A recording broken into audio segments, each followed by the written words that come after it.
You know when I realized that the anti-Israel protesters who claim to care about Gaza not only do not care about Gaza, but actually hate Gaza and seek to harm the people of Gaza?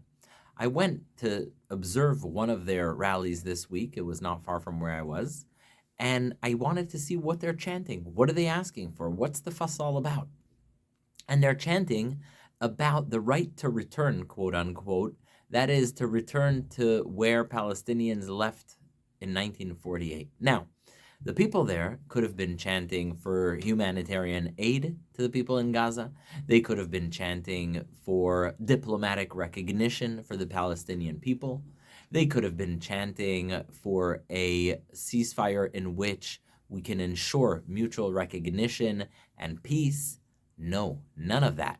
They are chanting, not only are they not chanting anything for the people of Gaza, they're using Gaza to call for Israel's destruction.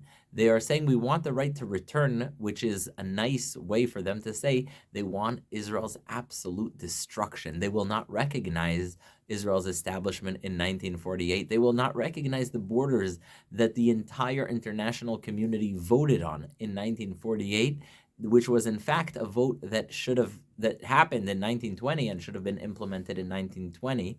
But it's just so incredible how little they cared for Gaza. I mean, you look now on Google Maps, on Google Earth, you can see the images of Gaza, the satellite images. The destruction is biblical. It's extraordinarily painful to see what Hamas has brought on Gaza. They don't care about that. They're not calling for Hamas to return the hostages. Hamas declined a ceasefire. They didn't want to return the hostages. They would rather see Gaza's absolute destruction. Yet these protesters, they're chanting about the right to return, quote unquote. They're chanting about the need for Israel's destruction. They're chanting resistance is glorious, resistance is justified. All these chants that if you ask the people of Gaza what they want to be heard on their behalf, they would think you're absolutely crazy. They want either to get out of there, Hamas to step down, disarm, return the hostages. That's what the people of Gaza want. They want this over.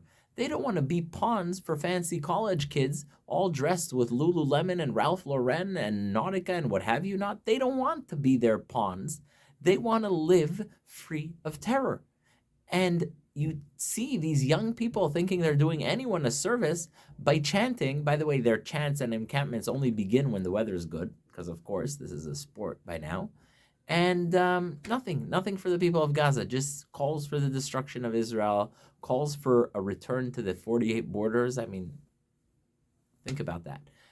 Absolutely insane. So to the protesters, I say, if you care for the people of Gaza, get a reality check. Call the people in Gaza. Ask them what they want. They'll tell you they want you to call for Hamas to step down, to return the hostages, and for their lives to return to some kind of rehabilitation back to pre-October 7th.